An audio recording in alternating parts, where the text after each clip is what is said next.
बिस्मिल्लाहिर्रहमानिर्रहीम। अस्सलाम वालेकुम dear students of FSC part second year.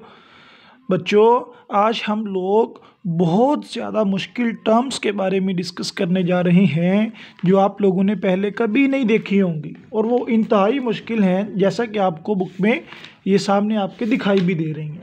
ठीक है, इससे पहले इस मुश्किल काम को सीखने से पहले बच्चों हम लोग थोड़ा सा आसान काम देख लेते हैं। बच्चों, हम लोगों ने चैप्टर नंबर 24 को स्टार्ट किया हुआ है। ठीक है, और चैप्टर नंबर 24 में कुछ टॉपिक्स स्मार्ट सिलेबस में से स्किप हुए हैं जो हम लोगों ने नहीं करने। तो बच्चों, पहले हम उन टॉपिक्स को देख लेते हैं। इंट्रोडक्शन इसका छोटा सा शुरू वाले पेज में इतना बच्चों ये करना है। उसके बाद concepts of evolution versus special creation ये बिल्कुल नहीं करना। ठीक है, यानी ये सारे का सारा कॉन्सेप्ट नहीं करना। और आगे हमने एवोल्यूशन फ्रॉम प्रोकैरियोट टू, ठीक है, अब ये यहाँ से आप देख लें, evolution of prokaryote to eukaryote. बच्चों, ये टॉपिक हमने कर लिया है और इसको परफॉर्म करना है। और ये इंपॉर्टेंट टॉपिक है। इसमें दो थीरीज थी जो हम लोगों ने पढ़ी थी बच्चों। एक एंडोसिम्बियोंट हाइपोथेसिस थी और एक अनदर हाइपोथेसिस जिसको सेल मेम्ब्रेन हाइपोथेसिस बोला था मैंने। ओके, उसके बाद बच्चों एक टॉपिक है ये inheritance of acquired characters. It's not include in our smart syllabus. ये हमारे स्मार्ट सिलेबस के मुताबिक नहीं। हाँ, चार्ल्स डार्विन का कॉन्सेप्ट मैंने आपको पढ़ाया बच्चों, ये करना है। उसके बाद नियो डार्विनिज्म, ये वेरी इंपॉर्टेंट शॉर्ट क्वेश्चन है बच्चों। नियो डार्विनिज्म क्या है? ये modern synthesis of evolutionary synthesis किसको बोलते हैं? ये हमेशा आप लोगों ने इसको 2 से 4 लाइनों में लाजमी याद करना है, ये हर दफ़ा आ जाता है। उसके बाद बच्चों एविडेंसेस ऑफ एवोल्यूशन है। इसमें जू जियोग्राफी है, फॉसिल रिकॉर्ड है, कंपैरेटिव एनाटॉमी थी, हम बात कर चुके हैं, कंपैरेटिव एम्ब्रियोलॉजी थी और मॉलिक्यूलर बायोलॉजी थी।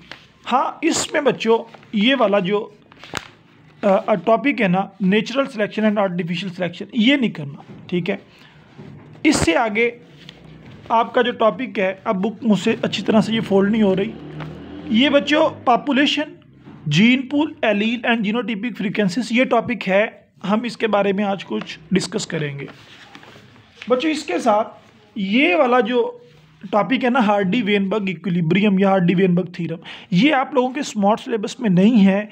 लेकिन बच्चों, अगर इस चैप्टर में से हमने ये वाला छोड़ दिया तो इसका मतलब ये है हमने इस चैप्टर में से कुछ भी नहीं किया। ये बहुत इंपॉर्टेंट है बच्चों, इसको हमने एहतियातन कर लेना है। और इससे आगे फैक्टर फैक्टिंग द जीन फ्रीक्वेंसी आएंगे पेज नंबर 231 पर बच्चों, वहाँ तक हमारा चैप्टर ख़त्म हो जाएगा। यानी कि बिफोर एंडेंजर्ड स्पीशी, ये सिलेक्शन तक हमारा जो ये चैप्टर है वो इंशाअल्लाह ताला नेक्स्ट लेक्चर में ये ख़त्म होगा। तो आज हम लोग बच्चों एक थोड़ा सा हम लोग बेस बनाते हैं हार्डी-वेनबर्ग इक्विलिब्रियम को सीखने के लिए। तो हार्डी-वेनबर्ग इक्विलिब्रियम बच्चों हमें बताता है कि पॉपुलेशंस में फ्रीक्वेंसीज चेंज होती हैं। लेकिन पहले हमें पता चले पॉपुलेशन क्या होती है, स्पीशीज़ क्या होती है, जो बहुत मुश्किल चीज़ें हैं बच्चों, जो आप लोगों ने पहले कभी नहीं पढ़ी। तो स्पीशी क्या होती है? शाबाश, मुझे कोई डिफाइन करके बताओ बच्चों। स्पीशी ऐसा ग्रुप होता है इंडिविजुअल्स का, ठीक है, it's a group of individual. ये इंडिविजुअल का ग्रुप होता है दैट कैन बी रिप्रोड्यूस, जो आपस में रिप्रोड्यूस कर सकें, यानी वो रिप्रोडक्टिवली आइसोलेटेड हों एंड कैन इंटरब्रीड, इसको बोलते हैं स्पीशी। जैसे इंसान की स्पीशी बच्चों क्या है? होमो सेपियन। ठीक है, अब होमो सेपियन इंसान की स्पीशी है और दूसरा है प्याज की स्पीशीज क्या है? Allium cepa. तो होमोसेपियन को बच्चों मेट करने के लिए, होम्योसेपियंस को रिप्रोड्यूस करने के लिए होमोसेपियंस की ही ज़रूरत है, यानी किसी दूसरे इंसान की ही ज़रूरत है, ना कि किसी प्याज की। तो ऐसा बच्चों ग्रुप ऑफ इंडिविजुअल जो रिप्रोडक्शन के लिए अपने जैसे स्पीशीज, अपने जैसे इंडिविजुअल को ले, उस ग्रुप को बोलते हैं स्पीशी। समझ आइए?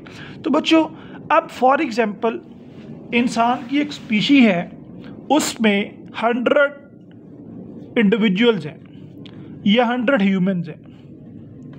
तो 100 ह्यूमन जब इकट्ठे होंगे, अब इस स्पीशी को ज़रा हम एडवांस देखेंगे, इट्स अ पॉपुलेशन। क्या बन जाएगी ये बच्चों पॉपुलेशन बन जाएगी। 100 ह्यूमन की भी पॉपुलेशन हो सकती है बच्चों, 100 ऑनियंस की पॉपुलेशन भी हो सकती है, ये 100 ऑनियंस की पॉपुलेशन भी हो सकती है बच्चों, 100 रैट्स की पॉपुलेशन हो सकती है।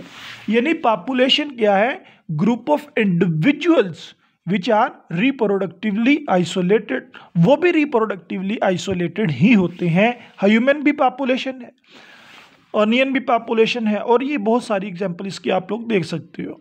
तो जीन पूल ज़रा थोड़ा सा नया है बच्चों। जीन पूल, सबसे पहले बताएं जीन क्या होता है। Gene basically it's a small segment of the DNA. ये बच्चों एक छोटा सा डीएनए का सेगमेंट होता है, स्मॉल डीएनए सेगमेंट। और पूल बच्चों किसको बोलते हैं? पूल बोलते हैं किसी भी ऐसी चीज़ को जो थोड़ी सी गहरी हो और उसके अंदर बच्चों बहुत कुछ मौजूद हो, उसको बोलते हैं पूल। या फिर यहाँ पर मैं लिख देता हूँ आपके आसानी के लिए एग्रीगेशन। क्या लिख दूँ? एग्रीगेशन। एग्रीगेशन का मतलब होता है बच्चों इकट्ठा होना, जमा होना।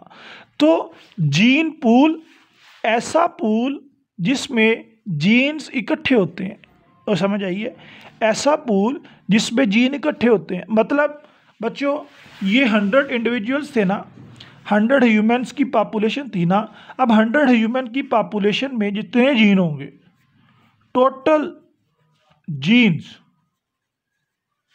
इन पॉपुलेशन, समझ आइए, in given area, in given area, ये टोटल जीन्स का जो एग्रीगेशन होगा, ह्यूमंस हम 100 लेंगे और 100 के अंदर बच्चों सारे के सारे जीन को अगर हम स्टडी करना चाहेंगे तो बेसिकली वो वहाँ पर 100 इंडिविजुअल्स का जीन पूल होगा। तो gene pool is the aggregation of the total genes. उसके बाद है बच्चों लोकस। लोकस किसको बोलते हैं बच्चों? लोकस बेसिकली ये पोजीशन होती है, ये पोजीशन किसकी होती है? ये बच्चों जीन की पोजीशन होती है। किस पर? On chromosome. ऑन क्रोमोसोम, जैसे ये एक क्रोमोसोम है, इस क्रोमोसोम पर बच्चों मुख्तलिफ जीन्स होंगे। एक जीन ये है, एक ये है, एक ये है। तो जीन पर ये जो क्रोमोसोम पर ये जो ब्लैक हिस्सा जीन है, इसकी पोजीशन को बोलते हैं लोकस। तो अगर तो हैप्लॉइड जीनोम हो, मतलब जिसमें बच्चों 1n हो, ठीक है, 1n का मतलब जिसमें एक ही क्रोमोसोम हो, होमोलोगस पेयर ना हो, उसमें बच्चों एक जीन मतलब उसकी एक ही कॉपी होगी। ठीक हो गया। लेकिन जो डिप्लॉइड जीनोम है, यानी जिनमें होमोलोगस क्रोमोसोम होते हैं और वो पेयर की फॉर्म में होते हैं, उसमें एक जीन की मिनिमम कितनी कॉपी होंगी? शाबाश। एक जीन की बच्चों मिनिमम कितनी कॉपीज होंगी? 2 कॉपीज उसमें मौजूद होगी। I hope you will be pick up the points. तो बच्चों इस दोनों जीन्स में आप लोगों ने पढ़ा था, एक डोमिनेंट हो जाता है, वह समझ आइए, और एक रिसेसिव हो जाता है। खैर ये भी हम देखेंगे। तो बच्चों एक जीन हो, ठीक है, उसमें एलील्स कितने होते हैं, या व्हाट इज एलील? चलें आप मुझे ये बताएं, एलील क्या होता है बच्चों? It's a allele.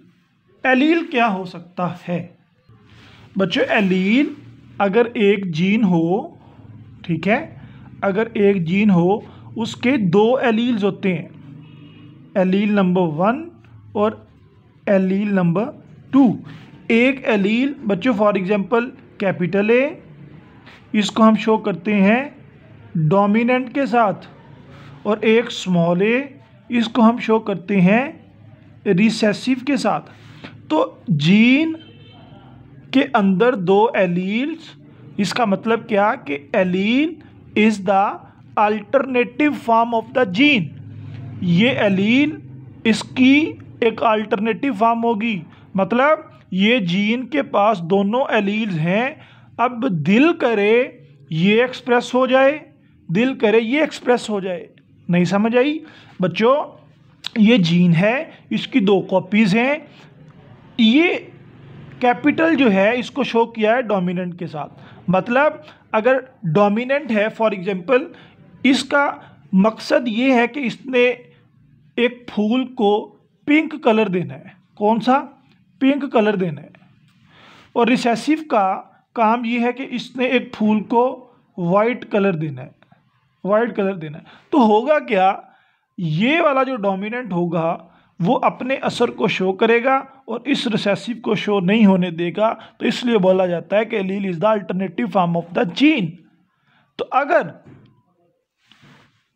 एक क्रोमोसोम पर एक ही तरह के एलील्स हों, उनको बोला जाता है होमोजाइगस। मतलब अगर ये जीन है, इस पर दोनों एलील्स स्मॉल ए वाले होते, कैपिटल ए होता ही ना, इसको बोला जाता है होमोजाइगस। और ये होमोजाइगस रिसेसिव है। ये क्या है? Homozygous recessive. और अगर इसी जीन पर कैपिटल ए होता फिर भी बात ठीक थी, फिर भी होमोजाइगस है। लेकिन it's a homozygous dominant. Okay, capital show to dominant and the small show to recessive. तो होमोजाइगस की तरह हेट्रोजाइगस एलील्स भी होते हैं। मतलब ये बच्चों capital A it's a homozygous dominant. ठीक हो गया। उसके बाद small A it's a homozygous